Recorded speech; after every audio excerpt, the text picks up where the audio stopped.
My dad dying was the hardest part for me and Andrew to go through ever. But what you have to understand with things like that is you don't actually have a choice. People say this all the time, like, how did you deal with that?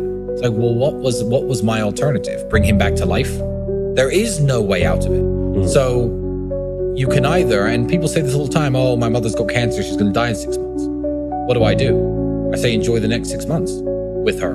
As much, like, there are lots of situations in life where your hands are tied. So with dad dying, it was a simple matter of, okay, you can let this destroy you, which is an option, and people do this all the time, drink themselves to death, I don't know, start cutting themselves, whatever stuff people do to cope with difficult situations. Or you can be sad anyway, because you're sad either way, and work 18 hours a day. And in fact, I said that the time I was working the most, when I was around 27, 28, I think he died when I was 27. So you can work 18 hours a day, not let anything distract you, and stay focused on the mission, so that way you have less time to think about it, and you can be sad while you're working. And then, you know, when you start to come to terms with everything, you've got millions of dollars, as opposed to, oh, I've come to terms with everything, but I'm in a rehab clinic. So I think that bad things are going to happen to your life. And everyone watching, this is the sad truth of it. Your parents are going to die too, before you. I mean, most of you. So that is going to happen. So I didn't really see why it was difficult. As much as it was unpleasant, I don't think it was difficult because there isn't a way out of it. So it's the best way I can describe it. Every single second that you're scrolling on your phone or looking at Instagram, etc., there are dudes out there, you know, even so much as selling little coaching calls or courses, or, you know, who you'd want to be like. But it's easy. It's easier to sit around and play video games and masturbate than it is to get the money to buy real supercars and seduce beautiful women in the real world. It is much easier. And because it's easier, I feel like a lot of people don't want a way out. So I don't need to give them advice. I feel like the advice is out there. If you're watching this and that describes you, good. At least you're listening to people with a healthy mindset who maybe can inspire you a little bit to try to be like that. The old saying of, you know, you become the average of the 5 people you hang around with the most, that's older than the internet. That saying, it predates the internet. But essentially it means the 5 people who influence you the most. And, you know, if you do live alone, or if you don't have many friends, or you don't have a big group of people, what you're watching and what you're listening to influences you massively. So yeah, cut the crap out. Exactly the same with a healthy diet. It influences your health. A healthy mind is exactly the same thing. Scrolling up and down Netflix, watching trash all day is not going to get you anywhere in life, literally, ever. Whereas, you know, you might hear a piece of advice in a podcast, in this podcast, that, you know, makes you wake up and think, you know what, I actually need to get my shit in order. Stop trying to live like the man unless you've actually become the man first. And that means women, stop trying to get laid all the time and get beautiful women. Because if you are a nobody, the time and effort it's going to take into convincing a really beautiful woman to go to bed with you is much less time than it would take me or Mike, because we are a somebody already. So you're burning your hours. Yeah, don't chase women too much. Don't chase having fun too much. Don't chase clout too much. Don't try to be seen in cool places that you can't actually afford to be in. But yeah, people pretend too hard today. And the effort it takes to pretend short term will make you look richer or cooler or more successful than you are. But if you take all the time that you spend pretending and actually invest it into trying to become what you're pretending to be, you'll get there.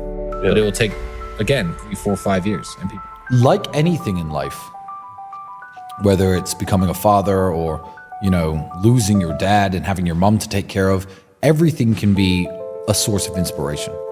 Everything can be used to either stoke that fire or put it out. The woman example you gave earlier, you can meet a woman who wants a good life and wants a good family with you, and you can think, I'm going to work twice as hard. And being the source of inspiration for young men has made me, I guess, focused more on not slipping up. Now I can't fail. I can't fail because I'm not letting myself down. If me and Andrew failed, if me and Andrew, I don't know, sank into depression and developed a drug habit and checked ourselves into rehab, the typical celebrity journey, because the pressure is real up here, I feel like I'd let so many people down. Not that that would ever cross my mind anyway. I'm a very mentally strong person, but it's just more responsibility. And I like the responsibility. It makes me smarter. It makes me train harder. It makes me work harder. So I appreciate all of my fans in that way because they're inspiring me. I can't let everybody down. Most young people don't realize how rich they are. Money can't buy everything. And when I was 18, I was richer than I am today in some ways. I still had my father, for example. So I had no money, but I could call my father anytime I liked and talk to him and shoot the shit, just talk about life. Maybe I wasn't looking for advice. He didn't have much money. He couldn't give me advice on making money, but you know, he was a very smart man, and regardless if the conversation was useful or not, I could have spent more time talking to him, and I didn't. You assume that the things that you have when you're young are going to be around forever. You assume you'll never die, your health will never fade, your parents aren't going to go. You assume all these things, and you live every day like every day is going to be the same. But if you're young, appreciate how wealthy you are. I mean, there are children in Palestine right now with no family at all dead. And they're in the world at 8, 9, 10, 12 years old, but going to have to make it alone. You know, with the help of some of the, I mean, my charity helps a lot of these kids out when possible.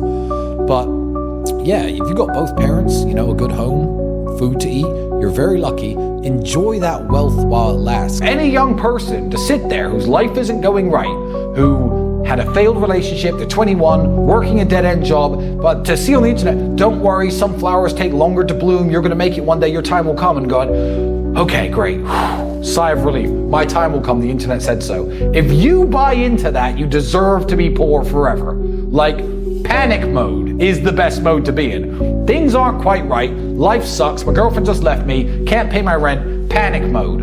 F the internet, some flowers take longer to bloom, my time is gonna come, panic. Nobody wants to do the work. It's like getting into shape, as I'm sure you know. It's, you know, when guys are, you know, fat and they're like, oh, well, you get women because you're in shape. It's like, well, you could be in shape, but it's for you, it's 2 years, it's 3 years, you know? Are you willing to do that? The same is with your finances, the same with your mindset, the same with lots of things. So yeah, if you do the work, the women do naturally come to you, but it's years of work and everyone wants a quick fix.